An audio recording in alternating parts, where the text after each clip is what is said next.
हस्तिनापुर की उस द्यूतशाला में।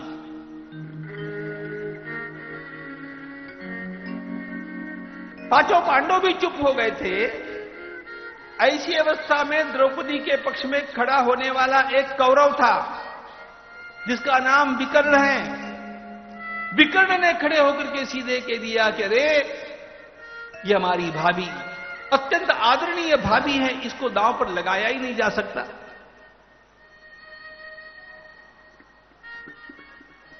ये कहने वाला दुर्योधन का भाई विकर्ण है और विकर्ण को बैठाने वाला आपका लाडला कर्ण है। कर्ण ने विकर्ण को बैठाया।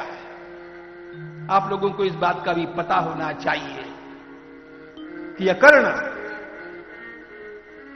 इतना पापी है, इतना नीच है। द्रौपदी के वस्त्र हरण की सूचना दुर्योधन की नहीं है, दुशासन की नहीं है, शकुनी की नहीं है, वह कर्ण की है, कर्ण की। द्रौपद्याश्चाप्युपाहर, द्रौपदी को वेश्या कहने वाला कर्ण सीधे सीधे कहता है दुशासन देखते क्या इसके वस्त्र उतारो। कर्ण के लिए मुझे इसलिए बोलना आवश्यक लगता है कि हमारे देश के झूठ बोलने वाले बहुत सारे साहित्यिकों ने कर्ण की प्रतिमा को इतना उन्नत बना दिया, इतना ऊंचा बना दिया, और बुद्धिहीन धारावाहिक चैनल्स पर दिखाने वाले भी उसी प्रकार के लोगों ने कर्ण की भूमिका को बड़ा श्रेष्ठ बतलाने का ढोंगी प्रयास किया।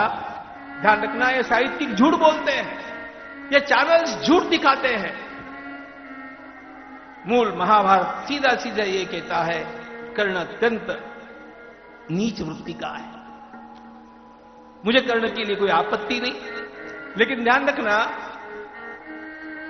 जब कर्ण को ऊंचा उठाते उठाते अर्जुन से भी उसको श्रेष्ठ बतलाने का प्रयास किया जाता है, तब तो मैं किसी की बात सुनने वाला ही नहीं। पूरे देश के साहित्यिकों को मैं इसके लिए चुनौती देता आया हूं कि आप अर्जुन और कर्ण की तुलना करके किसी प्रकार अर्जुन को कर्ण से कनिष्ठ बतला तो दीजिए, सिद्ध तो कीजिए।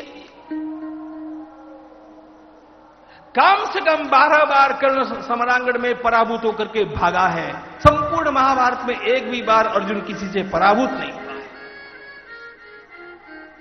कर्ण की वाणी अत्यंत गंदी है, स्थान स्थान पर गंदी है। अर्जुन की वाणी में कहीं पर भी आपको एक भी गलत शब्द मिलेगा ही नहीं। अर्जुन के अंतःकरण में किसी के प्रति भाव भी इस प्रकार के गलत जागृत होते नहीं है। इसलिए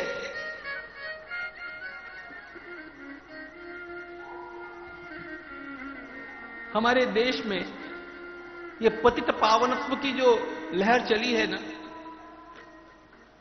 अजी कर्ण अच्छा ही था जी, अजी कैकेयी माता बड़ी अच्छी थी जी। कैकेयी माता भगवान की और भरत जी की माता होने के कारण अच्छी थी, हमारे लिए पूज्य ही है।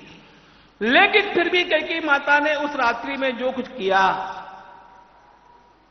महर्षि वशिष्ठ मुनि के शब्द उनके प्रति आप सुनेंगे, पढ़ेंगे वाल्मीकि रामायण में, तो पता चलेगा कि वह सरासर उनकी भूल थी।